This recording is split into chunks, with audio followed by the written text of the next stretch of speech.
Welcome back, everyone. I'm Zell, and today we're looking at the Wii Practic. Alright guys, so Wii has been killing it with these smaller blades, and this is just another one, and it's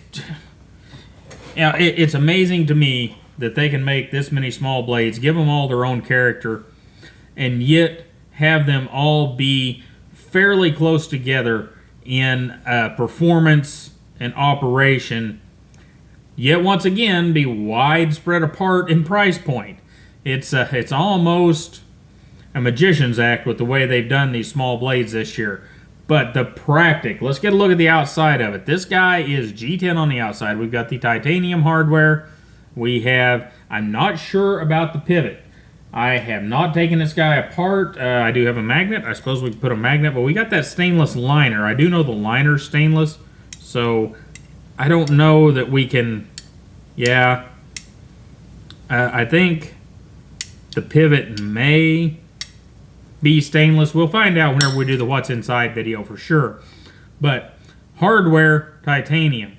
Backspacer, G10.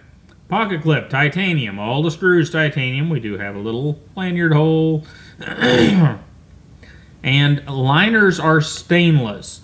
Blade is Bowler M390. Closed length of 4.23. A thickness of just over a half an inch. A closed height of 1.2, just under that.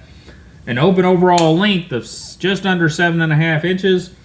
A blade length of listed 3.3. This one measured 3.26. Edge length of just under 3 inches, and a blade stock thickness of right around 3 millimeters. And here's the kicker, a weight of 3.24 ounces. So pretty freaking light to go on top of everything. Got a grip length of 3.67 inches, so pretty much big enough for most people. Yet small enough for most people. And, well, once again, let's just get a look at it. They have chamfered the blade. We've got some square cut jimping up here.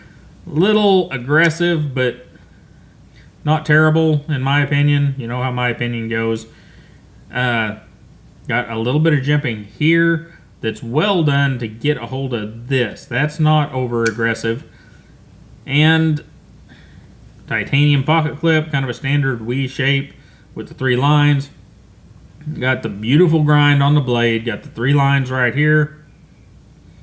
And you guys just know how we grinds go. They are just abso-freaking-lutely beautiful. And I love that they have left the satin appearance here. It's just a beautiful thing. And then we've got our flat that's got kind of a hand-rubbed appearance. I'm pretty sure that's a surface grinder appearance, but well, it looks kind of hand-rubbed. And then the liners, guys, the liners are actually stainless. Remember, this thing only weighs 3.24 ounces. Those liners are stainless, but if you can see down in there, and it's a little tough, I know, but look how well they have skeletonized that out. And then colored the liners. I don't know what process they're using to do that, but man, it comes out great. Just freaking beautiful. All right, I'm going to stop gushing a little bit because some of the little things they've done here are just so gush-worthy. You know, the coloring of the liners, to get in the blade with that really nice grind on it, and really great action, and just, I don't know. Anyhow, you want to see some comparison knives. So, we have a giant mouse Ace Biblio. We'll get the... This is a competitor for sure from the same company. The Wii Rectifier. And let's see here. We've got a rat, or no, that's not a rat. That would be a Delica. A Delica 4 to be exact. And I was looking at the rat because I'm going to bring the rat Model 2 out here. And all knives very, very close in size. Weight, all those good things. You know, with the Delica being somewhat lighter than most of them. But also a lot lighter construction, a lot thinner blade stock, a lot more of a light-duty knife, where this is kind of your general-purpose utility knife. That's why it's called a Practic, because it's just practical on every end. Nothing, you know, flashy, nothing. Well, it is kind of flashy, got them blue things there. those blue liners, but nothing super flashy and nothing to get in your way. Just a very practical blade. And you know, that's kind of the deal. I mean, look at it. We're M390, ground really well. I, of course, didn't check the behind the edge thickness because I hate that measurement. I can tell it's already thin.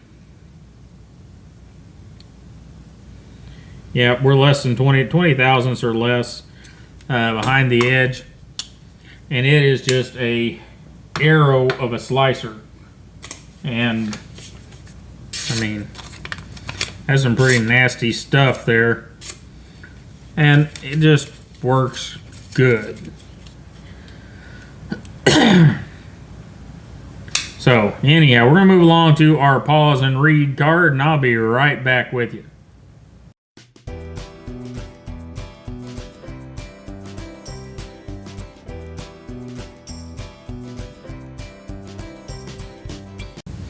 Alright, so mechanically we have ceramic ball bearings, great action as usual, ceramic detent, stainless liners, and therefore we don't have a lock bar insert, but we do have that ceramic detent down there.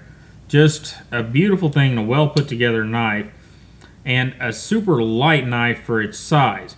And just, wow. I am liking it.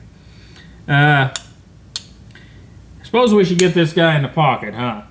Because I'm going to just babble on about things, and you know how I go. And getting it in the pocket. There you go. We have a standard wee pocket clip, which is deep enough. We have not a whole lot of the knife sticking out. We have the lanyard hole right there. So everything's in good shape. And I have not carried this one but a couple of times, but it seems to carry just fine. Best part about this guy is this blade. That hollow ground blade, nice and thin behind the edge, just a beautiful, beautiful thing. And ergonomics, now this is a place where, well, we'll get to that here in a minute, that ergonomically this guy is good. For those of you looking at that front part, unless you're Frankie, that's not a finger choil.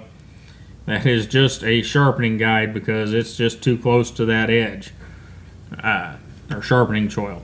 But any other way you want to get this guy, you know, simple handle design proves for good handles.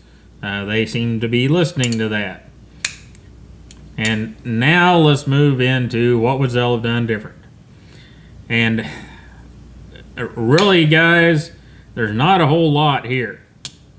They have done a superb job with everything to get a knife at that price point with a super steel and all of the other things. You know, ceramic ball bearings, blah, blah, blah, blah, all the good stuff. And the only thing I would have changed would have been right here. You either got to make this big enough to get my finger in it, or so small I can't get my finger in it, or don't want to get my finger in it. That's the big point. And they haven't done either. Just like the Ace Biblio and a couple others we've looked at recently. It's big enough that you want to stick your finger in it, but whenever you do stick your finger in it, it's getting a little dangerous. So that's something I would like to see knife makers kind of think about. You know, with Todd Knife and Tool Knife, we have our own way of taking care of that, which causes the sharpening guys a different issue. But for your general EDC knife, we don't need that much sharpening choil. That sharpening choil could have extended out past the plunge grind and been nearly half the size. And that's what I would like to see here. Anyhow, guys, this has been the WE Knife Company Practic. If you're in the market for a knife of this size, I really think it's going to be a very, very good one.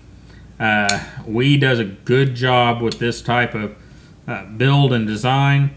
We've got that slightly textured, can't really get it on camera, I don't think, slightly textured G10. It's a peel ply type stuff. All the edges are knocked off. Everything feels good. It's just going to be a good knife, and I think you'll enjoy it if you're looking for something about this size. And we will go a little deeper into this knife, and this guy in a future video, because I really think these are all really close, and really close in price too. Anyhow, you guys have a wonderful day. Don't forget to like, share, and subscribe. Don't forget to hit us up on Patreon and theapexnews.com, and watch the Apex weekly here on the Zelrick YouTube channel, and I will see you next time.